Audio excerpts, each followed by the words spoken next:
Many Buddhist temples are tourist attractions in Thailand, but this one, tucked away in the hills north of Bangkok, is unusual. It was built a decade ago, not as a traditional place of worship, but as a hospice, a place where AIDS patients come to die with dignity.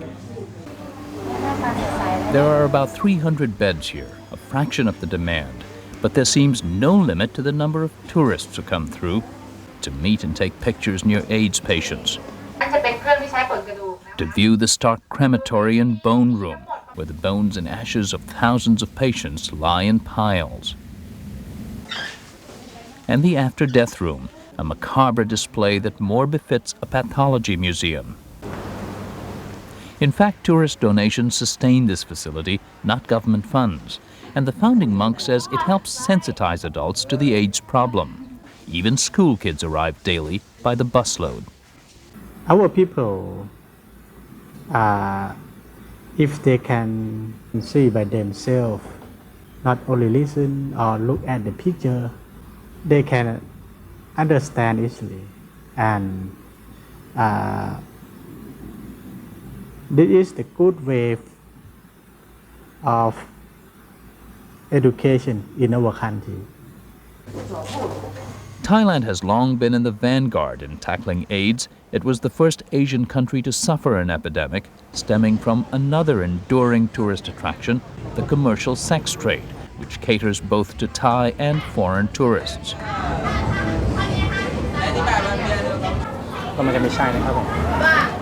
When AIDS hit in the early 90s, Thailand had a quick response, not so much with money or health services, but with its already highly successful family planning program.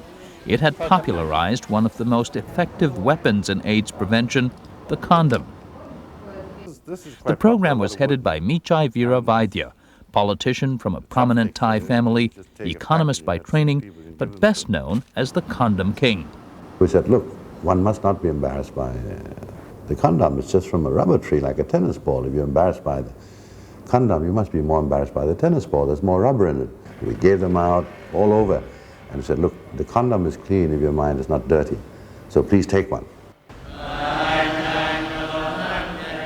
Early on, Viravaidya took his case to monasteries and monks because surveys showed they were the most influential people, particularly in rural areas of this predominantly Buddhist nation of 60 million. The monks were supportive. And in the Buddhist scriptures it said many births cause suffering, so Buddhism is not against family planning. And we even ended up with monks sprinkling holy water on pills and condoms for the sanctity of the family before shipments went out into the villages.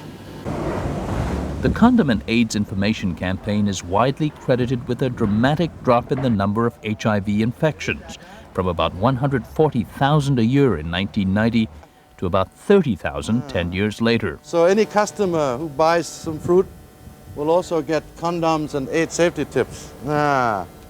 Fewer Thai men visit brothels, and 90% of those who do now use condoms. But hit hard by the Asian financial crisis in the late 90s, Thailand cut back funds to its AIDS campaign. That's blamed for an increase in infections among certain populations, including young pregnant women. Viravaidya says the message just isn't getting through to them effectively. You can't just do it for a year and stop. You have to continue and change your message, put it into soap operas, commercial movies again. We have to redesign our public education program and make it a bit more jazzy compared to its last days of somewhat downers. So it just basically lost steam? Yes. Viravaidya is confident Thailand's infection rate can be contained once again. Awareness is high, as is literacy, as is the availability of condoms. The big problem is how to deal with the 1 million or so Thais already infected. Tens of thousands of previously symptom-free HIV patients are now in the visible advanced terminal phases of the disease. The campaigns may have raised awareness, but many say not sympathy. I keep secrets many years, but finally something happened in my skin. It beginning to appear. I cannot keep secrets anymore. When I become to be the monk, because in society, if you catch HIV, nobody wants you, also your family. Phra Chuchart is one of about a dozen monks who live here. Most of the beds are occupied by ordinary Thais, many from lower socioeconomic groups. It's a refuge from a hostile world, but the emphasis seems more on efficiency than comfort. My life philosophy is closer to Buddhism. Chris Lack is a recent medical graduate from Australia, one of several foreign volunteers. Right, so these are the coffins that every day when patients die, they're loaded into one of these, and then the next morning they're taken in a truck out here and off to the crematorium. There are seven ovens in the crematorium, so apparently when they were building it, they built it with the belief that that, you know, I might just go and check that this guy's all right.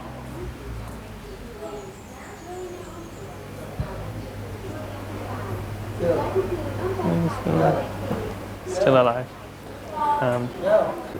He will probably die tonight. He's held on for a couple of days now, and he didn't seem like he would, but he's pretty much all that moves now are his eyes, and even his eyes only sometimes move. So he's very much the last stage. Death here is a no-frills affair. Every day an average of 2 to 3 patients die. Few relatives ever visit this place, attend a funeral, or claim the ashes or bones. I try to give knowledge for our people for a long time, 10 years. And nowadays they can visit the patient. They like to learn. They like to visit, but they cannot touch the patient. Maybe 5 or 10 years in the future, our hospital like the school. We give the knowledge. The people can come here and learn how to look after the patient in their family. The abbot hopes Thais will learn from visits here that AIDS is not contagious through simple touch and caring, and that eventually more people will be cared for at home. And Thailand will soon make available at just $1 a day antiretroviral drugs. These expensive drugs, now common in the West, should extend the life expectancy of patients like these. But just as important is the task of preventing new infections. Thailand's renewed campaign for HIV prevention and awareness will come from media personalities like Michai Viravaidya and public health authorities.